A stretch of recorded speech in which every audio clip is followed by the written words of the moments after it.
Bonjour à Tortou, bonjour les mondes qui nous regardons à la télévision. C'est comme Torjou, comme toujours, une émission consacrée au patrimoine vivant, au savoir-faire d'hier, d'aujourd'hui. Vous avez vu, on met de plus en plus de patois dans le texte. Hein. Oui. Je vais maîtriser. Oui, mais par contre, je fais remarquer que monsieur parle exclusivement le patois du centre de la Vendée. Oui, voire sud. Alors aujourd'hui, mesdames et messieurs, on va parler réveillon. On va faire un petit tour en cuisine à quelques jours de l'événement. Chacun s'affaire à ses affaires. Petit tour de piste en cuisine. Et là, batterie et piano de cuisine. Attention, envoyez la musique. C'est parti pour la fête. Mais la fête où ? À Aubigny, à la Cabanière. Pour nous en parler, on reçoit son gérant, Sébastien Lopez.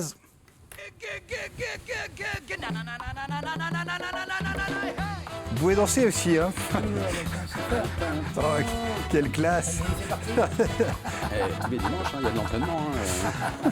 Attention, mesdames et messieurs, enfants du bal et de la bonne table, voici un lieu mythique, typique, atypique, authentique, un lieu à la gueule d'atmosphère, tout dédié au divertissement et à la danse.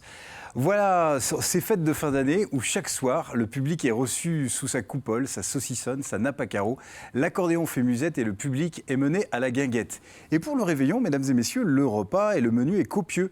Dîner au Chanel, les artistes se font danseurs étoiles cirées, se consacrent aux vraies valeurs, sainte table et table de salle à manger. Et puis à danser également, spiritueux, spirituel, recueillement de l'âme, gargouillement des estomacs, confitéor ou confite canard.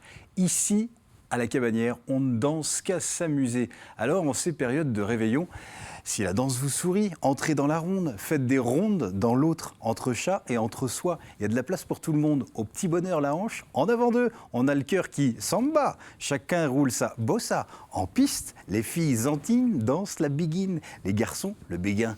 Tous pour une danse pour tous. À la Cabanière, danser le boogie sous les boules de gui. Les alcooliques, eux, ils font la tournée dans leur cave ou dans les bars parallèles. Bar d'appui à la fin, ils dansent la bourrée. Les médisants, eux, dansent les cancans frénétiques. Les chiens font du cha-cha. Le pâtissier danse la meringue. Le chauve danse la danse du scalp. On fait ce qu'on peut. Ravel, le boléro. Les souris, des entrechats. Les petits rats s'entretutuent. Les marins chaloupes. Et Rocco Siffredi, sarabande, oui, on fait ce qu'on peut. Le clown, twist, bref, comme vous l'avez compris, c'est du n'importe quoi. À la Cabanière, tout le monde danse, c'est l'abondance, l'appât du guinche. Alors n'hésitez pas, dansez, petit bolide aux 24 heures du mambo. Pas de pause, soufflez, glissez, pas de côté, deux en arrière, un pas en avant, Boston, Madison, gigue et capoeira. Tournez, embrassez qui vous voulez. Comment ça se prépare un réveillon ? Quel est le programme et l'ambiance ? Combien de convives ? Quelle est l'histoire et le concept de la Cabanière ? Voilà, autant de questions que nous allons poser à notre invité, Sébastien Lopez. Bonjour. Bonjour. Bienvenue au comptoir. Merci beaucoup. On va danser ? Accueillir. Écoutez, on peut là. On avait Michel Fugain dans les studios. Ouais, c'est vrai. On va l'inviter. Voilà. Il ne peut pas danser et chanter, ça va être compliqué. C'est ça. Alors, en tout cas, merci d'être là. Et avant de se lancer dans le sujet donc, du réveillon à la Cabanière, comment ça se prépare, bien voici deux Hapibo, nos deux Jean-Pierre. Des réveillonneurs. Tatlanaï. Tatlanaï. Tatlanaï. Oui, vous aimez danser. Ah mais moi j'adore tout ce qui est musique, danse, mangeaille. Et votre danse préférée, la valse, je parie, non ? Ma danse préférée, le slow. Ah. Et pourquoi non ? Je comprends pas. Une danse qui est plus à la mode. Voilà, faut remettre à jour. Ça nous laisse le temps de parler avec sa cavalière. C'est ça. C'est peut-être pour ça. Oui, alors quand on est en pleine activité physique, voilà. Et puis de temps en temps, ils sont tous à Buffaille. Ah bah oui, on arrive. Ils sont à Buffaille. Et alors, pour danser le slow, il faut manger. Ah mais faut manger bon. Il faut manger bon et puis il faut manger... Et puis en plein hiver, on fait pas chaud, on fait fraîcheur. Ah ben fraîcheur. Oui, c'est un Jean-Pierre Pouvreau en pleine forme. Donc la fraîcheur. La fraîcheur. Pour sûr. On fait frette, il faut s'achaler. Oui. Je vois que vous êtes en forme dans cette fin d'année, c'est bien. Oui, c'est bien. Quand même, voilà. La bonne humeur. Oui, il faut conserver la bonne humeur. Et bon, là, en ces temps de fin d'année relativement dispendieux, voilà encore un plat bon et pas cher, qui peut être mijoté, remijoté, réchauffé. Plat traditionnel. Un plat ultra traditionnel. On peut le faire à l'accueil, sur des petits toasts à apéritif, bien sûr. Ah oui, bien sûr. dans des petites, des petits fonds de verrines, tarte, ouais, des petites verrines, sur du pain rassis, bien sûr. Ça peut se faire dans une cuillère, comme ça se fait à la mode, on met de la fraîcheur dessus. Et puis une pomme dessus, c'est un vrai délice. Les gens ne savent pas ce qu'ils mangent. Faut pas leur donner faut pas qu'ils boivent le plat entier comme ça, parce qu'il y a un côté ragoûtant. Alors il y a certaines dames de certaines villes qui disent je viens pas goûter à ça. Puis quand elles en ont goûté, Vous faites bien les dames de la ville, C'est bien ragoûtantes. dressé, alors et que c'est là, bien ah dressé. là. Mais qu'est-ce que c'est bon, mais qu'est-ce que c'est. C'est pour ça que vous avez mis une petite fleur. Mais voilà, Une petite voilà, tomate. c'est ouvert à tous les gens sensibles. Ah, c'est bien. Mais quand est-ce que vous nous la découperez en direct, live? La fraîchure. Non, la petite tomate. Ah ben alors là, en quand forme on de veut, fleur. il faut la semaine prochaine. Ah ben la semaine prochaine, La vous semaine vous prochaine, emmenez une tomate à couteau. jamais Ah, on une regarde tomate. pas celle-là pour la semaine prochaine. Attends, non, Ah, non, c'est du produit frais, non. mon beau monsieur. Ah non, Enfin j'ai des- bon, j'ai mais des- vous êtes comme toujours, C'est quand des même. métiers. Harry, je peux me couper les doigts, d'ailleurs, oui, ça m'est arrivé. Faites attention. Ouais, non, mais... pas de problème. Et Jean-Pierre Bertrand, vous, votre danse préférée, c'est quoi? Ah, je vais vous surprendre, mais c'est la ronde menée à la goule, ce qu'on appelle la grande danse. Ces rondes anciennes, je trouve qu'il y a un lien social très fort. Parce qu'on Le fait de chanter en même temps, c'est Harry Pounet. donne... Ouais, c'est Harry Pounet. J'ai fait du slow à une époque. C'est vrai que c'est bien le slow. Mais quand tu as fait une dizaine de rondes comme ça menées à la goule, puis après tu fais un slow, Oui, mais moi, il y en a marre. je veux dire, ça arrange les affaires. Hein. Il y en a marre de danser la grande danse à la goule. Alors moi, un peu de slow, puis de bonne. Slow, slow. Ah oui, moi j'aime les grandes rondes comme ça. C'est vrai que c'est très familial et il y a une ambiance qui se développe à chaque Ah grande oui, danse oui. qui est unique, je confirme. Et au menu, vous nous parlez danse, vous nous parlez cabaret, vous nous Non, parlez je vais réveillon. vous parler d'un temps que les moins de 20 ans, et même les moins de 70 ans, il n'y en a peuvent pas pas beaucoup connaître. qu'on connu, non. Non, le soir de la Saint-Sylvestre, il y avait ceux qui avaient les moyens de faire la fête et ceux qui ne l'avaient pas. Et la charité, les restos du cœur, tout ça existait autrefois, et ça s'appelait la guile en nu. La guédanlue. Voilà, on allait quêter D'accord. dans certaines familles, mais j'expliquerai Très bien. tout ça tout à l'heure. Très bien, on vous retrouve dans un instant. La Cabanière, Sébastien Lopez, la Cabanière, mais un lieu à Aubigny, un lieu mythique. Un lieu mythique Dancing qui est resté toujours dans Signe, qui date de 68. 68. Ouais. Et qui a eu beaucoup de succès pendant de nombreuses années On venait de loin, hein. entre les mariages, entre l'été dansant, qui a toujours eu un franc succès. Bon, ça fait que 5 ans qu'on a repris la D'accord. Cabanière, nouveau gérant, Ok. nouvelle équipe et nouveau projet qu'on va relancer. On a voulu tout de suite mettre un point à l'honneur sur le thé dansant, puisque c'était une activité qui a toujours perduré à la Cabanière. D'ailleurs, c'est très réputé pour le dancing et le thé dansant du dimanche. Sorti de là, bien entendu, reprendre les mariages. On est en train de faire des grands travaux pour faire un restaurant. Il y aura, c'est tout récent, 170 places. Ok. Et les gens vont pouvoir venir le vendredi soir, le samedi soir, manger Et puis. et danser faire la dans fête. la salle à côté. Ouais, ouais. Donc là, ça va permettre aux petits mariages, quand on est 10, 15, on ne sait pas où aller. Oui, c'est vrai. On n'a pas besoin de prendre un DJ, on n'a pas besoin de louer une salle. On a tout sur place et on peut avoir un anniversaire avec et c'est génial. Ça veut dire que l'idée, elle vient parce qu'il y a une demande. Vous avez décelé un manque. Il y a longtemps qu'il y a une demande sur... Alors déjà, on a un service traiteur parce D'accord. qu'on est de Charente-Maritime originaire. Donc Oui. on a une brasserie en Charente-Maritime. Et c'est vrai qu'on a énormément de demandes sur des petits mariages. Mais quand vous avez des dates clés sur les mois de juin, juillet, août, où vous avez, surtout dans cette période où il y a eu une explosion de demandes au niveau des traiteurs, les petits mariages, ils sont souvent oubliés. Et au détriment aussi des anniversaires. Parce qu'il y a des anniversaires qui ne peuvent pas se faire, parce qu'il n'y aura pas de traiteur, il n'y aura pas de salle. Donc là, l'intérêt, ce n'est pas forcément de privatiser, c'est de se dire, on est 10, qu'est-ce qu'on fait? On va aller manger dans un restaurant, mais après, derrière, on fait quoi? Là, on est sur place, il y a l'animation, vous pouvez manger ensemble, et puis vous pouvez passer la soirée jusqu'à 2h du matin et faire la fête. Donc ça, c'était l'intérêt de pouvoir basculer sur ce système-là. Sur ce système. Voilà. Ouais. Et puis je pense que les restaurants traiteurs, enfin pas traiteurs, mais la semaine, il y a beaucoup de restaurants ouvriers qui font très bien leur travail. ça ne sera pas notre travail.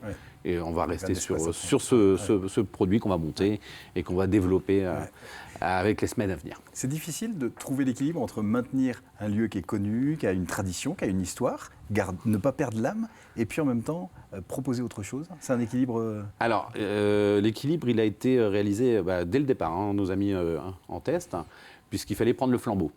Ouais. Alors, il y a une habitude qui a été mise en place. Il a fallu changer rien qu'une ouverture de porte, puis passer par ici, passer par l'autre côté. Rien que ça, il a fallu quelques semaines. D'accord. Pour que les gens puissent se reprendre une habitude, tout ça.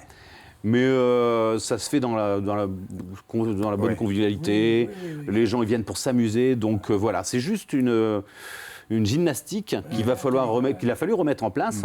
Et là, on va leur remettre encore une gymnastique, mais on y va progressivement. Et avec le temps, écoutez, les gens s'adaptent et les gens viennent. Et on a beaucoup d'habitués. On sait qu'ils vont revenir et on est content de les recevoir. Puis c'est un milieu que vous connaissez bien. J'imagine qu'il y a une expertise quant à l'événementiel, au monde de... j'imagine que dans votre parcours, écoutez, j'ai commencé à chanter à 16 ans. J'étais chanteur de music-hall, donc j'ai travaillé dans une revue. Et à 18 ans, j'ai montré l'entreprise de music-hall qu'avec une revue, avec les danseuses, les plumes, les paillettes, les strass. J'ai pas emmené tout ça parce que je sais pas, je me suis pas permis. Hein. C'est dommage. Je viens pour un slow avec toi. Il aime les bonnes choses. Après la grandance, moi un petit slow. Oui. Voilà. Ça ne sera pas en direct aujourd'hui. Non, mais vous savez, on coupe, hein, parce que si vous regardez tout de Jean-Pierre... Ah oui, voilà, c'est pour ça. Non, mais voilà. D'accord, ok, attention. Hein. Non, mais voilà, donc la revue Music-Hall, qui a été forcément un apport de connaissances pour moi, pour réaliser toute la costumerie, développer les montages de spectacles et tout ça. Et après, derrière, on a fait un test en prenant une brasserie sur la Charente-Maritime, Saint-Jean-d'Angély.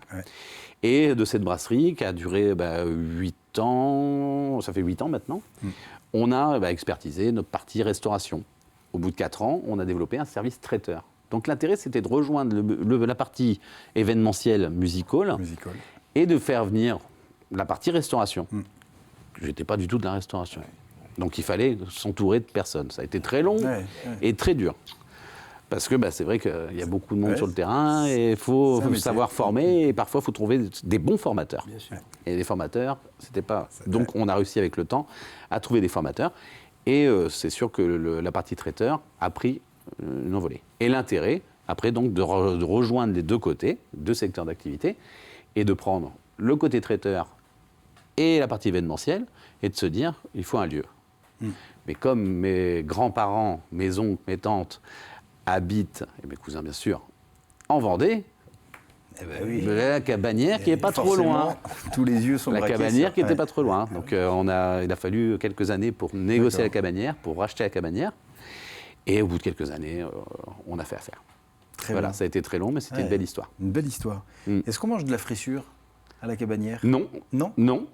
Peut-être un plat. Mais je vais l'inviter, bien sûr.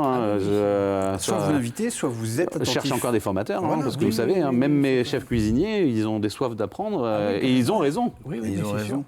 Écoutez, vous allez bien l'écouter, prenez note, parce que dans un instant, on passe à table. Avec la fourchette, ça reste gravé. C'est maintenant à table avec Jean-Pierre Pouvreau. Plus on apprend et moins on en sait. C'est ça la base. Voilà. Des portes qui s'ouvrent vers un océan de savoir. Et alors, donc, la fabuleuse fraîcheur. Voilà un plat qui est facile à faire, mais qui est très long à réaliser. Il faut beaucoup de temps de cuisson. Bon, autrefois, il y avait des porcs dans toutes les fermes, donc c'était un plat traditionnel. Particulièrement en Vendée, il n'y en a pas beaucoup, un petit peu à l'extérieur des départements. La fraîcheur, on l'a retrouvée beaucoup chez nous, pas beaucoup à l'extérieur. Donc, le cochon, quand il était abattu, il récupérait le poumon, le cœur, la rate, le foie, la queue, et il rajoutait 2 kilos de couenne. Le tout à bouillir dans un gros chaudron. Et puis, on rajoute oignons, ail, échalotes, carottes, blanc de poireaux. Bon, et à part, il faut du pain rassis. Il faut 2 pains de 4 livres rassis. Et alors, donc, là, ces premiers ingrédients, là, on les met à cuire dans l'eau avec un bon bouquet garni, poireaux, thym, laurier, pendant 6-7 heures. Mais ça, c'est facile à faire. Et au bout de 6-7 heures, on rajoute la tête de cochon. Et on continue à cuire encore pendant 2 ou 3 heures. Et une fois, c'est long. oui, il faut au moins 12 heures à 15 heures Oui, de effectivement. cuisson. C'est très très long. Et une fois que le tout a mijoté, on égoutte le tout, on désosse la tête de cochon et on passe ça à la moulinette au hachoir. Voilà, ou au cutter, maintenant, c'est plus facile. Mais au hachoir, la viande qui est passée au hachoir, elle aura un goût différent qu'au cutter. Le cutter, ça mixe les goûts qui se confondent, alors que le hachoir, les goûts se confondent, mais on trouve un plaisir qui est vraiment au-dessus du cutter. Je l'ai vérifié, c'est vrai. Et alors donc, une fois que tout ça c'est fait, on remet le tout à bouillir avec l'eau de cuisson du premier jet, et on rajoute le paracis coupé en tranches, qu'on remet à mijoter dessus. Et on le fait mijoter encore pendant... Alors donc, on peut le faire sur 2 jours, hein. Faut pas non plus... c'est pas obligatoire de le faire sur une journée. Et on rajoute le paracis qui mijote pendant 1 heure ou 2. Et à la fin, on met le sang. Là j'avais mis 6 litres de sang. Et on remonte ça à ébullition avec des épices Rabelais. On met un peu d'épices Rabelais. On peut en mettre ou ne pas en mettre, mettre de la cannelle ou ne pas en mettre. On rajoute de l'épice Rabelais et on goûte à la finale avec les copains, savoir, mais à un moment donné, on dit, ah ben voilà, ça c'est bon. C'est bon. Mais il faut brasser de façon permanente. Il faut se relayer à plusieurs. Surtout quand on a mis le pain. Ouais. Avant, il n'y a pas trop de problème. Mais quand on a mis le pain et le sang, il faut brasser en permanence. Il ne faut pas s'arrêter. Ah ouais. Et puis, ça mijote tout doucement, quoi. Alors, voilà. Et donc après, on moule ça dans des plats, dans ce qu'on veut, et puis on peut en manger pendant 1 mois. Ça se conserve très bien. Il suffit de couler du saindoux dessus, et puis ça ne bouge plus. Hein. Ouais. C'était un moyen de conservation, le saindoux, autrefois. Voilà, on mettait une bonne couche de saindoux qu'on enlevait avant de faire réchauffer, notamment c'est trop gras. Et puis voilà. Bon, on dégraisse au besoin l'ensemble. Bon, voilà, il ne faut pas laisser le gras de cuisson. Et vous allez vous régaler avec de la fraîcheur. Autrement, vous l'achetez dans le commerce, ça se vend. Bon, si vous ne voulez pas, pas la peine de le faire. Ouais. Ben, ça se mérite. Mais c'est un travail de copain. Oui, il faut se relayer. C'est un travail de copain. Ouais. La cuisine de Gorette, hein, la cuisine de Gorette, ben oui. Très bien, ben merci beaucoup. Au Poiré-sur-Vie. Ah ben oui, le Poiré. Dans une ferme. Le cochon. Ah oui, la cuisine de Gorette. C'est quand même quelque chose de privilégié. Ouais. Ah oui. Et puis c'est collectif. On n'est pas loin de la cave, puis on n'est pas loin de la... On n'est pas loin de tout. Normalement, on n'est pas loin de la cave, en général. Haché, ça suffit. Merci Jean-Pierre. Sébastien, je reviens vers vous. Le réveillon, alors déjà, il y a tous les ingrédients tout au long de l'année. La partie traiteur, la partie fête. Tout à fait. Et alors, ça prend une autre dimension au moment du réveillon. Comment ça se prépare ? Surtout que c'est un réveillon qu'on n'a pas réalisé depuis 2 ans. Donc là, il a fallu réfléchir sur les produits à apporter, parce que cette année, c'est un petit peu compliqué sur certains produits, on le sait tous. Mais on ne voulait pas, déjà au niveau prix, augmenter, parce qu'on sait qu'il y a des complications sur plein de sujets. Et qu'aujourd'hui, on a voulu garder depuis 3 ans le même prix sur le réveillon, donc on est à 95 €, avec au menu une coupe de crémant et des canapés pour boire un apéritif tous ensemble, avec quelques verrines, etc. On a fait une entrée avec des veloutés de potiron, avec des Saint-Jacques snackés, qui est très sympa. Une assiette terre et mer. On a conservé quand même cette année le foie gras. Parce que, c'est vrai que ça a une connotation pour le réveillon qui est quand même très sympathique. Avec du saumon, bien entendu. Et après, derrière, on a le trou charentais qui va arriver. On a choisi, après il y aura le choix sur place, mais on a pris le pinot citron. Ah oui, c'est bon. Souvent c'est cognac citron, mais bon après voilà. Donc ils auront le choix sur place. On est parti plus sur le pinot citron qui est un peu plus sucré, et un peu moins fort. En plat, on a choisi le pavé de veau cette année avec une trilogie de pommes de terre pour donner un petit peu de couleur, avec une poêlée de champignons et une belle assiette de fromager. Voilà, et puis on finit avec une rose au chocolat. Voilà. Et le vin compris, le champagne compris. C'est un bon prix. Hein. Mais on a voulu rester hyper correct. Ouais, mais ça c'est aussi pour remercier nos habitués qui viennent toute l'année, qui nous suivent.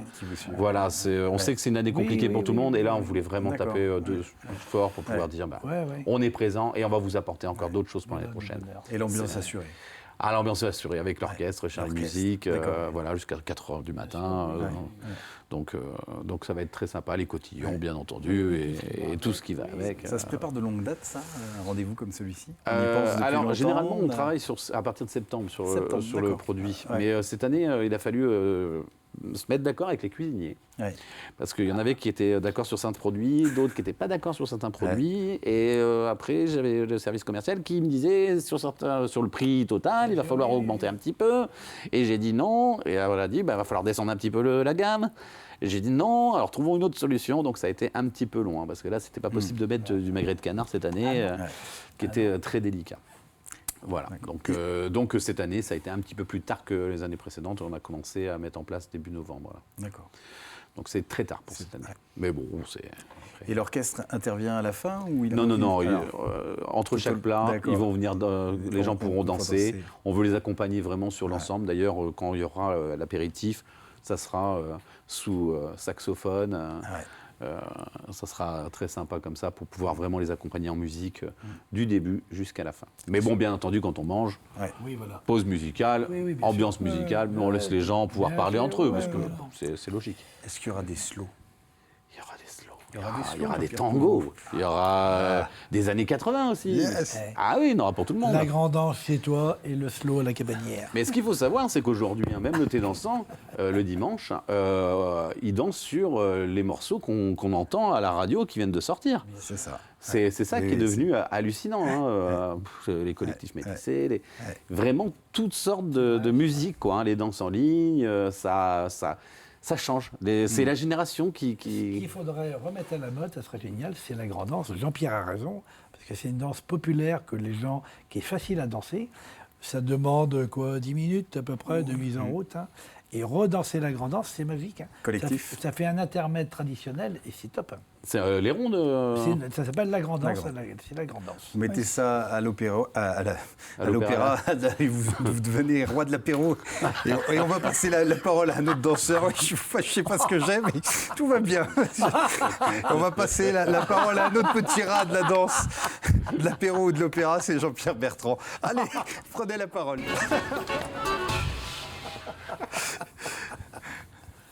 On vous écoute. Non, mais c'est que j'attendais ma petite musique. Ah, mais il n'y aura pas de petite... Il n'y a pas de jingle. Non, mais on va entendre deux...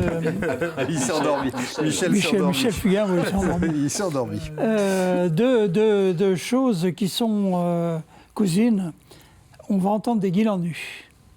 Alors, déjà au Moyen-Âge, ça existe. Alors, c'est pas au guil en neuf. Oui. Ça vient d'un mot romain qui était les guillettes. Et les aiguillettes, c'était des petits cadeaux que l'on se faisait justement à la fin de l'année. D'accord. Donc voilà, en Normandie, on appelle toujours ça des aiguillettes. D'accord. Et nous, des guilles en nu. Bon, c'est vrai qu'on est... Voilà, c'est langue régionale. Et puis, alors comment ça se passait? C'est très simple. Monsieur aurait pu parler à ma place. Parce qu'une des premières personnes qui m'a parlé de la guille en nu, c'est Madame sa maman. Ah oui. Voilà. Ouais. En fait, les pauvres, de génération en génération, allaient dans des familles plus aisées.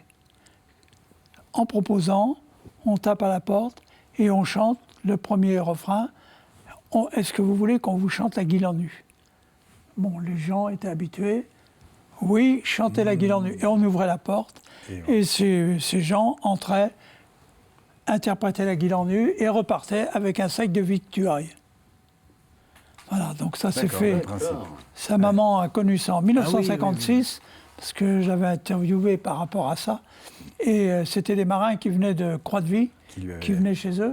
Moi, le bonhomme qu'on va entendre maintenant, Pierre Burgot, habitait à Saint-Jean-de-Mont, à Orouette, et lui, il chante la guille en nu dont il se souvenait, parce qu'il dit, petit, j'entendais ça, puis bien sûr, quand j'ai pris la suite de mes parents à la ferme, ben, ils ont continué à venir, donc ils connaissaient la chanson par cœur.